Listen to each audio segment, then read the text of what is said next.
Assalamualaikum warahmatullahi wabarakatuh dan selamat sejahtera kepada semua pelajar. Baik, pada hari ini cikgu akan berkongsi tentang pembelajaran kita subjek geografi tingkatan 3, bab yang terakhir iaitu kitar semula. Okey, jadi apakah yang akan kita pelajari dalam tajuk ini? Yang pertama, pelajar akan menerangkan elemen kitar semula yang terdiri daripada 3R.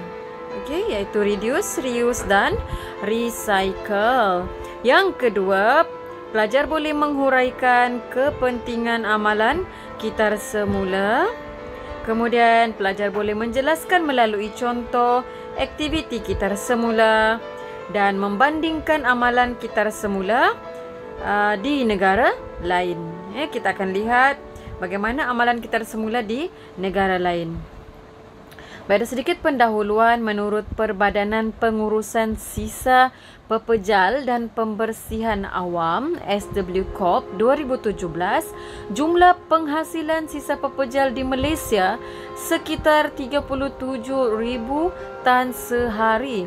Jadi kita perlu ada amalan yang boleh mengatasi masalah tersebut. Baik, kita teruskan kepada 11.1 iaitu elemen kitar semula. Baik, kitar semula bermaksud memungut dan mengasingkan sisa pepejal bagi maksud menghasilkan keluaran. Jadi mari kita lihat ada beberapa elemen kitar semula iaitu kurangkan ataupun reduce. Kemudian kita ada guna semula ataupun reduce. Okey, dan kita ada kitar semula ataupun recycle. Okey. Jadi kita mulakan kepada yang pertama iaitu kurangkan. Okey, ataupun reduce Jadi amalan mengurangkan sisa pepejal untuk meminimumkan sumber semula jadi. Untuk meminimumkan sumber semula jadi, maksudnya gunakan sumber itu mengikut keperluan sahaja. Okey, mengikut keperluan sahaja. Okey, jadi kalau kita memaksimumkan penggunaan sumber semula jadi, lama kelamaan sumber kita akan berkurangan. Jadi kita perlu mengurangkan sisa pepejal untuk meminimumkan sumber semula jadi. Okey. Cikgu harap awak faham di situ. Yang kedua, guna semula reuse. Jadi tindakan penggunaan semula barang secara berulang kali untuk mengurangkan penghasilan sisa. Sisa ni maksudnya sampah supaya benda yang telah kita gunakan kita tidak terus guna sekali kita terus buang tetapi kita guna pula untuk kegunaan yang lain. Jadi penggunaan sesuatu barangan secara maksimum dapat mengelakkan pembaziran. Contoh ada pakaian lama yang dah koyak dan agak lusuh.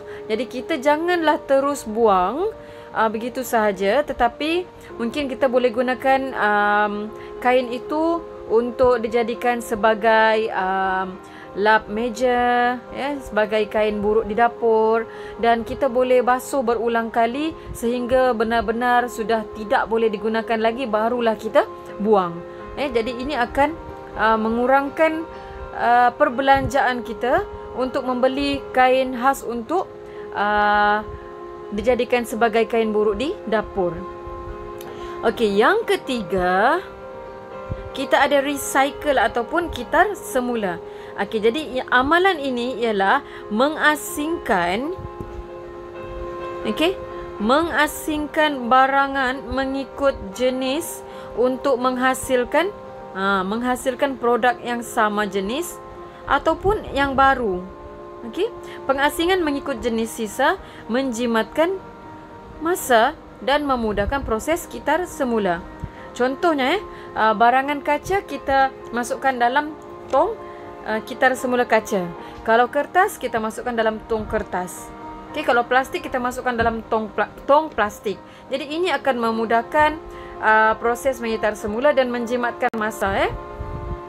Dan kitar semula ini maksudnya tadi macam botol plastik, sama ada akan dijadikan botol plastik yang lain pula, ataupun mungkin akan diproses menjadi barangan yang lain, mungkin dijadikan barangan untuk pasu bunga. Jadi sama ada dia sama jenis ataupun produk yang baru. Okey, itu adalah kitar semula. Baik, kita teruskan kepada 11.2, iaitu kepentingan kepentingan amalan kitar semula. Jadi mari kita lihat apakah antara kepentingan amalan kitar semula. Yang pertama, cikgu gunakan warna biru. Okey, yang pertama dapat menjana pendapatan dengan menghasilkan baja kompos menggunakan sisa makanan. Jadi sisa makanan janganlah terus dibuang, tetapi boleh diproses menjadi baja kompos, kemudian boleh dijual untuk mendapat pendapatan. Kemudian yang pertama, yang pertama. Baik, yang kedua, dapat menjimatkan sumber semula jadi apabila kita mengurangkan, mengguna semula dan mengitar semula. Contohnya ialah penggunaan kertas. Jadi bila kita kitar semula, kita masih menggunakan sumber yang sama. Kita tidak menebang pokok yang baru untuk mendapatkan kertas baharu. Okey? Jadi itu maksudnya menjimatkan sumber semula jadi. Yang ketiga, mewujudkan persekitaran yang sihat, bersih dan selesa untuk dihuni. Macam mana pula amalan kitar semula ini boleh mewujudkan persekitaran yang selesa, bersih dan selesa untuk dihuni? Maksudnya dengan program kitar semula, kita tidak banyak menghasilkan sisa ataupun sampah, dan ini boleh menyebabkan persekitaran kita bersih daripada segala sampah sarap. Maksudnya tidak ada lagi sampah-sampah yang dibuang ke dalam longkang, contohnya botol-botol plastik dibuang ke dalam longkang. Sebaliknya dimasukkan ke dalam tong kitar semula. Kemudian yang keempat, mengurangkan pencemaran apabila sisa diurus dengan sistematik. Ini pun berkait dengan nombor 3. Jadi persekitaran yang bersih maksudnya kita dapat mengurangkan pencemaran. Kemudian yang kelima, mengurangkan kesan rumah hijau. Kesan rumah hijau melalui proses kitar semula. Mengurangkan kesan rumah. Kesan rumah, cikgu rasa di sini bukan cikgu rasa lah, cikgu nak buat penambahan kesan rumah hijau. Okey, kesan rumah hijau. Awak tahu rumah hijau ni ialah penghasilan gas-gas rumah hijau. Jadi melalui proses kitar semula, kita dapat mengurangkan kesan rumah hijau. Kerana sekiranya bahan-bahan sisa tadi kita bakar dia, dan apabila asap-asap naik ke udara, ini adalah menyumbang kepada penambahan gas rumah hijau. Jadi itu dia 5 kepentingan amalan kitar semula. Kita teruskan kepada 11.3, iaitu amalan kitar semula di Malaysia. Okey, jadi kita akan lihat apakah amalan kitar semula di Malaysia. Jadi peningkatan jumlah penduduk di sesuatu kawasan secara tidak langsung akan meningkatkan jumlah penghasilan sisa. Dari dalam geografi, sampah itu kita sebut sebagai sisa. Sisa ni adalah sampah. Tapi sebenarnya dia tidak akan menjadi sampah sekiranya kita menguruskan sisa itu untuk dikitar semula, maka dia tidak akan menjadi sampah. Jadi amalan kitar semula harus dipraktikkan oleh semua lapisan masyarakat untuk memastikan kelestarian alam sekitar. Jadi mari kita lihat. Yang pertama, amalan 3R. Okey? Amalan 3R. Baik. Bertemakan fikir dahulu sebelum buang, ataupun kita istilahkan dia sebagai rating. Rating. Ya, fikir dahulu sebelum buang, selaras dengan Akta Pengurusan Sisa Pepejal dan Pembersihan Awam 2007, memastikan bahan kitar semula diurus selia dengan baik oleh pihak berkuasa tempatan. Jadi kita lihat yang pertama, reduce, iaitu kurangkan. Okey, apa contoh amalan untuk kurangkan? Mari kita lihat. Yang pertama, guna kedua-dua belah muka surat kertas apabila kita menulis. Jadi jangan gunakan satu muka sahaja, kemudian yang di belakang tu masih kosong dan kita dah buang kertas tu. Jadi ini boleh menyebabkan pembaziran. Yang kedua, guna kain atau tuala kecil untuk menggantikan tisu. Jadi biasanya kalau kita gunakan tisu, lepas kita lap kita terus buang. Tapi kalau kita guna tuala ataupun kain, maksudnya lepas kita guna, bila dah kotor kita boleh basuh dan guna semula. Jadi ini boleh mengurangkan pembuangan sampah ataupun sisa. Yang ketiga, guna teknologi seperti email bagi kurangkan penggunaan kertas. Jadi kalau kita guna kertas, ini akan menyebabkan banyak sampah kertas ataupun menggunakan banyak sumber pokok untuk dijadikan kertas. Jadi bila kita menggunakan email, maknanya kita dapat menjimatkan penggunaan kertas. Yang keempat, beli makanan mengikut keperluan bagi mengelakkan pembaziran. Masa membeli makanan ikut keperluan untuk elakkan pembaziran.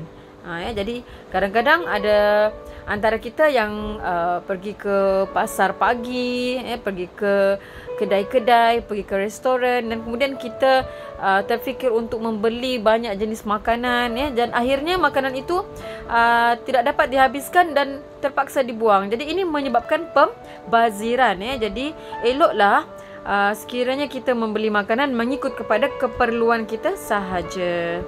Baik, untuk reuse pula tadi ada 4 amalan untuk reduce. Jadi kita lihat pula amalan untuk reuse. Okey, amalan untuk reuse. Okey. Yang pertama, bawa bekas sendiri untuk bungkus makanan. Jadi sekiranya kita berniat untuk membungkus makanan di gerai-gerai, jadi lebih baik kita menggunakan bekas sendiri, bawa Tupperware daripada rumah, supaya mengurangkan penggunaan plastik, mengurangkan penggunaan bekas-bekas makanan polistiren. Okey. Yang kedua, guna semula botol-botol plastik sebagai hiasan. Jadi untuk guna semula, fokus pada botol-botol plastik. Kita boleh guna dia untuk sebagai hiasan dan juga untuk letak bekas letak alat tulis. Okey. Jadi janganlah terus dibuang. Kita boleh menggunakan kekreatifan kita untuk kita guna semula botol-botol yang telah digunakan. Yang ketiga, kita perlulah membawa beg yang boleh diguna semula semasa membeli barangan, seperti recycle bag. Jadi mengurangkan penggunaan plastik, yang mana plastik biasanya selepas kita guna kita akan terus buang. Jadi dengan adanya beg yang boleh diguna semula, maka kita dapat menjimatkan penggunaan plastik. Dan beg ini juga boleh diguna berkali-kali. Dan yang keempat, derma pakaian yang masih elok kepada mereka yang memerlukan. Jadi untuk pakaian yang masih elok kita boleh dermakan kepada orang yang memerlukan. Tetapi sekiranya pakaian tu sudah koyak ataupun agak lusuh, maka kita boleh gunakan untuk dijadikan sebagai kain lap. Kain lap untuk meja yang basah, kain lap untuk membersihkan dapur. Okey. Jadi itu yang dikatakan sebagai guna semula. Kemudian kita lihat pula amalan-amalan kitar semula ataupun recycle. Apakah amalan-amalannya? Okey. Yang pertama, surat khabar terpakai diproses menjadi bakul. Surat khabar terpakai diproses menjadi bakul ataupun kraft tangan yang menarik. Okey. Ini boleh dijadikan bahan untuk kerja seni pelajar, sama ada di sekolah rendah ataupun di sekolah menengah. Okey. Yang kedua, sisa makanan diproses menjadi baja kompos. Okey. Apa lagi amalan kitar semula? Tayar-tayar terpakai dijadikan pasu bunga. Okey. manakala mengasingkan sisa mengikut kategori tong yang disediakan. Contohnya, tong plastik kita buang sisa plastik, tong kaca kita buang sisa kaca. Baik, kita teruskan. Ini adalah amalan-amalan kitar semula yang terdapat di Malaysia. Jadi kita ada amalan 3R. Okey, apa lagi amalan kitar semula yang ada di Malaysia? Yang kedua, kita ada Hari Tanpa Beg Plastik. Okey. Mari kita lihat. Okey. Di Pulau Pinang, Pulau Pinang menjadi negeri pertama, yang melaksanakan kempen Hari Tanpa Beg Plastik. Dan ini telah berlangsung bermula pada 6 Julai tahun 2009. Yang kedua, premis perniagaan yang terlibat akan mengenakan RM20 sen kepada pelanggan sekiranya hendak menggunakan plastik. Dan beg mesra alam, beg kertas dan plastik biodegradasi adalah antara alternatif yang digunakan untuk menggantikan beg plastik.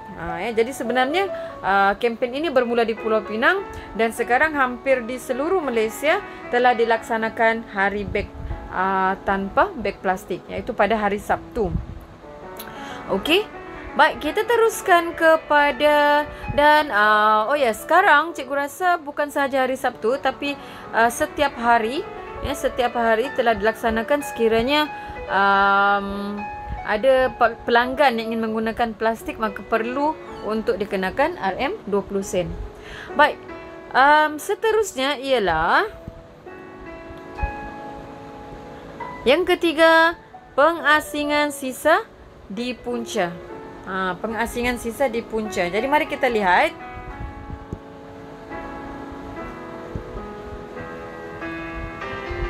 Baik, pengasingan sisa pepejal di rumah. Di punca tu maksudnya biasanya sisa-sisa sampah-sampah ni kebanyakannya dari rumah, Jadi pengasingan sisa ini sepatutnya bermula di rumah. Dijalankan secara berperingkat-peringkat bermula pada 1 September 2015. Dan berdasarkan peraturan di bawah Akta Pengurusan Sisa Pepejal dan Pembersihan Awam 2007, iaitu Akta 672, sisa pepejal diasingkan mengikut kategori. Kategori seperti sisa kitar semula, sisa baki, sisa pukal ataupun sisa kebun. Okey. Kutipan sisa kitar semula dan sisa pukal dilakukan sekali seminggu. Okey, kutipan Kutipan bagi sisa baki dilakukan 2 kali seminggu. Jadi mari kita lihat apa contoh sisa baki, apa contoh sisa kita lihat ada sisa kitar semula dan sisa pukal. Okey, mana sisa pukal? Sisa pukal yang ni iaitu melibatkan barang-barang yang besar. Okey. Seperti sisa perabot, sisa barangan elektrik yang besar-besar. Ini dipanggil sisa pukal. Okey, kemudian sisa kitar semula, iaitu seperti ada kategori kertas, plastik, botol, kaca. Jadi ini semua adalah sisa kitar semula. Untuk sisa baki, sisa baki kita lihat di sini, sisa baki ini dia perlu dikutip 2 kali seminggu. Kerana apa Sisa baki ni biasanya melibatkan sisa kerja-kerja di dapur, sisa makanan, bahan-bahan kotor, lampin pakai buang. Jadi ini adalah sisa jenis yang berbau dan mudah reput. Jadi ini perlu dikutip 2 kali seminggu untuk mengelakkan pencemaran bau. Dan ini adalah sisa kebun. Sisa kebun seperti ranting, pelepah, batang pokok, daun dan bunga. Okey. Baik, kita teruskan kepada 11.4, iaitu amalan kitar semula di negara-negara lain. Jadi kita telah melihat amalan kitar semula di negara kita. Mari pula kita lihat apakah amalan kitar semula di negara lain. Okay. tak sesuai. Okey, cikgu akan gariskan warna merah. Okey. Okey. Baik, banyak negara maju mengaplikasikan aktiviti kitar semula negara maju. Untuk memastikan kelestarian alam sekitar selari dengan pembangunan yang dijalankan. Jadi contohnya yang pertama adalah kitar semula di Jerman. Okey. Kitar semula di Jerman. Jadi mari kita lihat ada beberapa proses ataupun ada beberapa amalan yang dijalankan. Yang pertama ialah ordinan pembungkusan. Okey. Jadi ordinan pembungkusan ini dijalankan di Jerman melibatkan pihak pengilang. Okey. Melibatkan pihak pengilang. Okey, dan juga pihak pemasaran. Okey, pihak tersebut perlu mengutip bungkusan barangan daripada pelanggan semula. Maksudnya contoh kotak TV ataupun kotak peti ais. Jadi selepas pelanggan telah membeli barang, tugas pengilang dan juga pemasaran, pihak pemasaran perlu mengutip semula. Mereka bertanggungjawab untuk mengutip semula kotak-kotak itu supaya tidak dibuang menjadi sampah, sebaliknya dipulangkan kepada bahagian pihak pengilang. Baik, itu untuk ordinan pembungkusan. Kita pergi pula kepada yang kedua. Yang kedua ialah Dual System Deutschland atau GmbH. Apa dia? Di mana semua kotak ditandakan dengan tanda hijau ataupun green dot oleh pengilang. Ini pun pengilang Jadi pengilang akan membayar yuran kepada agensi pemungut untuk mengutip kotak itu semula. Jadi sebenarnya sama juga, lebih kurang sama dengan ordinan pembungkusan Cuma ini dia ada green dot yang ditandakan pada kotak tersebut. Baik. Seterusnya yang ketiga ialah cara memungut bahan terbuang untuk dikitar semula. Okey. Bagaimanakah cara yang digunakan? Penyediaan tapak pengumpulan tong kitar semula di jalan utama, kilang, kawasan perumahan dan perniagaan. Okey. Kemudian masyarakat mengisi sampah dalam plastik berlogo green dot yang diberikan secara percuma. Dan masyarakat boleh menghantar terus bahan yang boleh dikitar semula ke pusat pengumpulan. Jadi ada 3 cara sebenarnya amalan kitar semula di Jerman. Maksudnya tadi yang pertama, ordinan pembungkusan melibatkan pengilang dan juga pemasaran.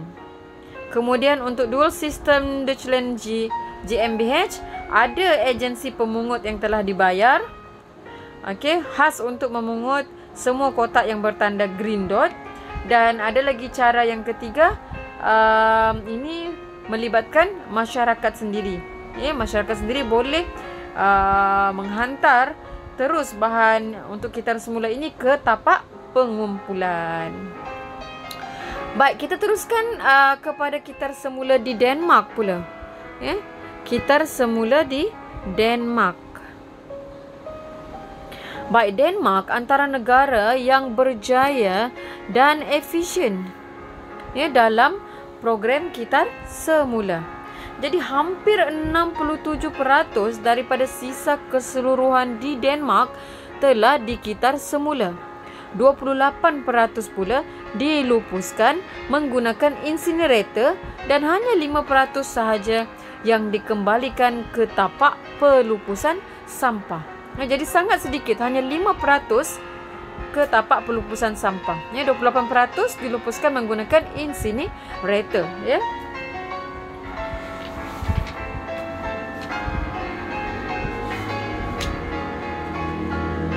Baik.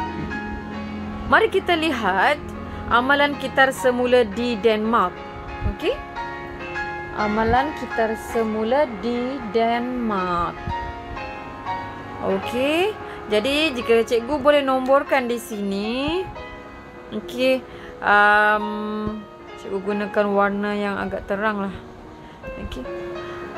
Ada beberapa program Jadi kita lihat dahulu, cikgu nomborkan di sini. Ada program yang dipanggil sebagai pengembalian deposit. Yang kedua, program cukai sisa. Yang ketiga, program US21. Yang keempat, program subsidi sisa. Menggunakan program Yang kelima, program cukai hijau. Dan yang keenam, program Afalbecken Gorelsen. Jadi ini bahasa Denmark. Jadi cikgu cuba dan juga untuk sebut dekat awal cikgu sebut sekali lagi program Afalbecken Gorelsen. Bolehlah cikgu sebut Dan macam mana, ada yang nak tanya cikgu, macam mana kalau susah nak ingat program ni cikgu? Okey, cikgu faham. Ini memang selalu soalan yang awak tanya dalam kelas Jadi sebenarnya awak tidak perlulah menghafal ke 6 program Cukuplah untuk awak baca dan menjadi pengetahuan kepada awak.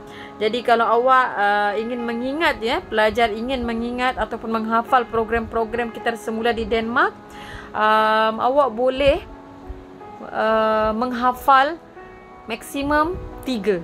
Cikgu sarankan 3 saja. Mungkin mana yang senang untuk awak ingat. Mungkin program cukai sisa, program cukai hijau dan program subsidi sisa. Boleh 3 saja cukup. Jadi tidak perlulah awak rasa macam susahlah cikgu nak kena hafal semua program-program ni. Tak perlu Jadi awak belajar ni untuk pengetahuan awak dan juga untuk persediaan untuk peperiksaan. Awak boleh menghafalkan 3 sahaja. Tak perlu nak hafal semua benda Baik, mari kita lihat satu persatu program-program ini. Kita ada 6 program tadi di Denmark.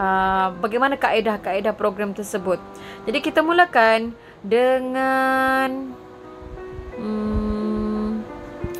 mungkin cikgu boleh guna warna highlight dia. Okey, kita mulakan dengan program pengembalian deposit. Program pengembalian deposit. Okey, bagaimana program ini? Pengilang diwajibkan membayar deposit kepada kerajaan apabila menghasilkan produk yang dapat dikitar semula. Jadi deposit ini akan dikembalikan apabila pengilang mengitar semula produk yang dikeluarkan selepas digunakan. Jadi kalaulah pengilang tidak menjalankan proses kitar semula, maka deposit itu tidak akan dipulangkan. Dia akan burn lah. Jadi program pengembalian deposit ini khas untuk pengilang. Okey. Baik, yang kedua, program cukai sisa. Okey, apa pula program cukai sisa? Okey, kita lihat Pihak yang hendak melupuskan, ada pihak yang hendak melupuskan sebarang jenis sisa akan dikenakan cukai. Jadi bukanlah sewenang-wenangnya awak boleh membuang ataupun melupuskan sampah di Denmark. Sekiranya awak ingin melupuskan sisa, awak perlu dikenakan cukai. Sebab itulah salah satu program yang menyebabkan program kitar semula ini berjaya dijalankan di Denmark kerana mereka mengenakan cukai terhadap orang yang ingin melupuskan sisa. Yang ketiga ialah program US21. Okey, di mana menjelaskan secara terperinci tentang cara mengitar semula dengan cekap dan berkesan. Okey, program ini akan menjelaskan secara terperinci. Jadi maksudnya di sini ada program yang menyokong kepada pelaksanaan program kitar semula agar dapat dijalankan dengan cekap dan berkesan. Baik, kita teruskan kepada yang ketiga. Okey, yang ketiga itu program subsidi sisa. Okey, bagaimana program subsidi sisa? Pihak yang ingin membangunkan teknologi kitar semula akan diberikan bantuan keuangan oleh kerajaan. Tadi ada yang ingin melupuskan perlu dikenakan cukai, manakala subsidi sisa ini adalah untuk pihak yang dalam proses untuk membangunkan kitar semula, teknologi kitar semula, mungkin sedang membuat kajian untuk membangunkan teknologi kitar semula, maka pihak ini akan diberikan bantuan, diberikan bantuan keuangan oleh pihak kerajaan. Baik, kita teruskan kepada yang kelima, iaitu program cukai hijau. Ini pun ada cukai juga. Kita tengok sama tak dengan program cukai sisa. Pihak yang hendak melupuskan sisa pepejal yang tidak mudah hancur. Ini fokus kepada sisa pepejal yang tidak mudah hancur, seperti pembungkus plastik, bateri dan beg plastik akan dikenakan cukai. Jadi sebenarnya ini lebih kurang sama dengan program cukai sisa. Cuma cukai sisa mungkin apa-apa sisa, tetapi cukai hijau khas untuk pepejal, sisa pepejal yang tidak mudah hancur. Okey. Baik, kita teruskan kepada yang terakhir ataupun yang keenam, iaitu program Efforts Beacon Go Cell. Efforts Beacon Go Relson. Macam mana awak nak ingat? Terpulanglah kepada kekreatifan awak. Tapi cikgu tak sarankan awak untuk buat yang susah. Mungkin awak boleh pilih mana yang mudah untuk awak ingat. Baik, program ini menguatkuasakan undang-undang, yang memberi definisi kepada sisa, menjelaskan jenis-jenis sisa dan menghuraikan cara pihak berkuasa tempatan menguruskan sisa pepejal di kawasan masing-masing. Jadi ini fokus kepada undang-undang. Baik, inilah dia 6 program kitar semula yang dijalankan di Denmark. Kita teruskan kepada yang ketiga, iaitu di Sweden. Di Sweden. Kitar semula di Sweden. Jadi kita lihat Sweden antara negara yang mengitar semula 99%.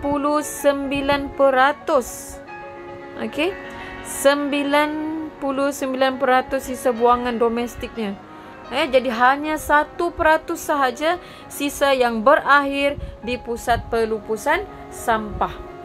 Malah ia juga mengimport sisa dari negara lain untuk menjana tenaga elektrik.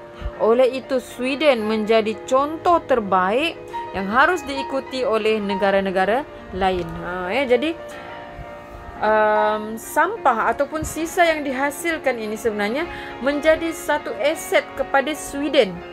Betapa berjayanya program kitar semula mereka kerana hanya 1% sahaja yang dibuang di pelupusan sampah. Malah ini yang paling istimewa, Sweden mengimport pula sisa dari negara lain. Boleh mengimport sisa ni ataupun kita kenali sebagai sampah lah. Tetapi sebab mereka ingin memanfaatkannya menjadi tenaga elektrik, maka sisa itu menjadi satu aset. Maksudnya mengimport sisa semestinya murah kerana dia adalah sampah yang sepatutnya dibuang. Dibuang, tetapi mereka boleh manfaatkannya kepada sesuatu yang lebih baik. Jadi inilah yang sepatutnya dilakukan oleh pelajar, menggunakan bahan-bahan terbuang, bahan-bahan terpakai untuk diinovasikan menjadi sesuatu yang bermanfaat. Baik, mari kita lihat kepada yang pertama, pencegahan sisa. Apa itu pencegahan sisa? Penduduk digalakkan untuk memilih makanan yang perlu sahaja mengikut kesesuaian. Jadi dari cara pemakanan pun mereka perlu digalakkan, mereka perlu untuk memilih yang sesuai sahaja. Yang kedua, pembaziran sumber dan penghasilan makanan yang berlebihan dapat dielakkan dengan cara pencegahan sisa. Pencegahan sisa ya, maksudnya mengelakkan ada pembuangan. Kemudian yang kedua ialah pemulihan tenaga. Mari kita lihat 1 tan sisa buangan yang dibakar dalam incinerator akan menghasilkan 3 MWH. Ini adalah pengukuran kepada tenaga dan secara tidak langsung memulihkan tenaga. Pemulihan tenaga ini dapat dijalankan. Okey. Ini yang pertama dalam pemulihan tenaga. Okey, mari kita lihat yang kedua. Sisa domestik digunakan untuk menjana tenaga, terutama untuk sistem pemanasan rumah. Sebab itu cikgu katakan tadi, sisa domestik ni ataupun juga sampah atau sisa yang dibuang, mereka boleh jana tenaga untuk sistem pemanasan rumah. Yang ketiga, lambakan sisa dapat dikurangkan dengan dan isu masalah ruangan kawasan pelupusan sampah dapat diminimumkan. Maksudnya dengan melalui tindakan yang pertama dan kedua menghasilkan yang ketiga, iaitu lambakan sisa dikurangkan dan isu masalah ruangan kawasan pelupusan sampah diminimumkan. Okey. Jadi inilah dia amalan kitar semula yang dijalankan di Sweden. Okey. Dijalankan di Sweden sehingga berjaya mengitar semula 99% sisa domestiknya. Baik. Kita teruskan kepada yang ketiga. Okey, masih lagi di Sweden Jadi sepatutnya tadi ini bukan A lah. Okey, pening nanti. Ini adalah 1 Roman. Okey. Dan yang pemulihan tenaga adalah 2 Roman. Okey. Kemudian ini adalah yang ketiga, iaitu guna semula. Macam mana ni guna semula? Mari kita lihat. Perabot dan pakaian yang masih elok boleh dihantar ke pusat guna semula yang berkonsepkan perbaiki, perkongsian dan guna semula. Ini fokus kepada perabot dan pakaian. Kemudian kita ada garment collecting, okey, iaitu pemberian kupon rebate kepada H dan M apabila pelanggan menyumbangkan pakaian terpakai. Dan yang ketiga, matlamatnya untuk membentuk sikap yang baik. Sikap berkongsi, okey. Kemudian tadi mendapat kupon apabila menyumbangkan pakaian terpakai. Dan kempen guna semula ini disebar luaskan melalui media massa. Maknanya disokong oleh media massa tentang kempen guna semula. Baik. Kita teruskan kepada yang keempat, iaitu pelupusan. Okey, sisa buangan domestik dikitar semula dan dihantar ke kawasan pemulihan tenaga. Bukan ke kawasan pelupusan sampah. Okey, seterusnya, sektor pembinaan yang menyumbangkan kepada sisa yang tidak boleh dikitar semula seperti asbestos perlu diuruskan. Diuruskan oleh syarikat sendiri dengan menggunakan incinerator di kawasan masing-masing. Nampak tak? Jadi kalau tidak boleh dikitar semula, pengurusan untuk pelupusan ini perlu dijalankan oleh syarikat itu sendiri. Kita teruskan kepada yang kelima, iaitu kitar semula. Okey, jadi penyediaan tong kitar semula mengikut kategori di kawasan pertempatan. Tempatan ni ialah kawasan perumahan. Yang kedua, syarikat Optibag. Apa itu syarikat OptiBag? Membangunkan mesin yang boleh mengasingkan beg sisa mengikut warna secara automatik. Okey. Dan yang ketiga, bahan kitar semula, bahan kitar semula disalurkan ke kontena bawah tanah yang berfungsi mengurangkan pencemaran bau. Ini adalah kaedah ataupun amalan kitar semula yang dijalankan di Sweden.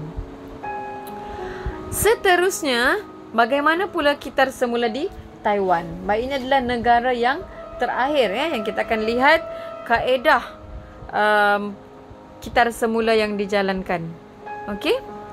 Taiwan merupakan sebuah negara yang berkeluasan kira-kira 35,410 km persegi dengan kepadatan penduduk seramai 699 orang setiap kilometer persegi. Jadi statistik ini menunjukkan bahawa bilangan penduduk Taiwan yang padat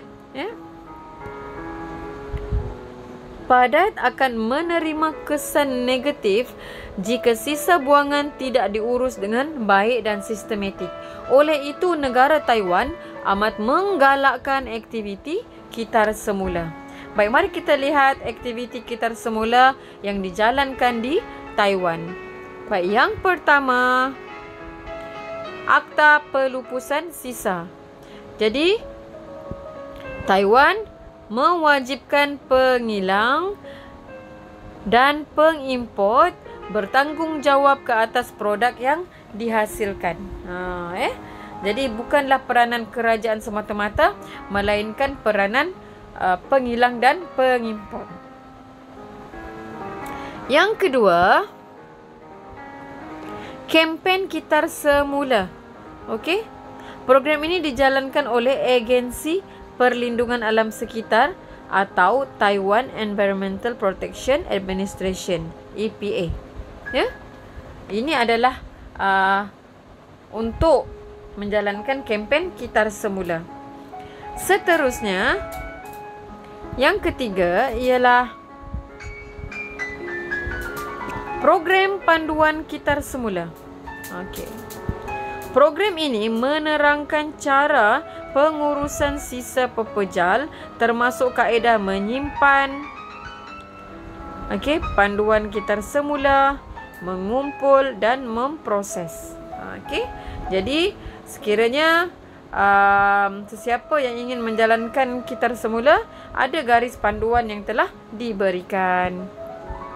Dan yang keempat adalah program 4-in-1, 4 dalam 1. Jadi kerjasama melibatkan 4 golongan. Siapa golongan tersebut? Kita ada masyarakat, pihak berkuasa bandar, syarikat kitar semula dan badan sukarela. Jadi ini yang dipanggil program 4-in-1, di mana keempat-empat golongan ini perlu bekerjasama untuk merealisasikan program kitar semula. Jadi itulah dia tajuk kita berkaitan kitar semula. Kita telah melihat tentang mana kita punya imbas kembali.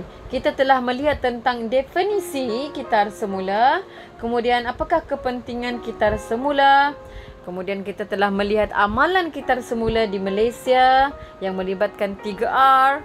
Seterusnya kita melihat juga membandingkan juga aktiviti kitar semula yang dijalankan di 4 negara iaitu di Denmark, Taiwan, Jerman dan Sweden. Jadi itu sahaja daripada cikgu untuk bab yang terakhir dalam geografi tingkatan 3. Semoga bermanfaat kepada semua pelajar. Semoga dapat memudahkan pelajar menyiapkan nota dan menjawab semua soalan-soalan dalam modul menjawab soalan-soalan dalam modul. Baik, itu sahaja daripada cikgu. Sekian, terima kasih.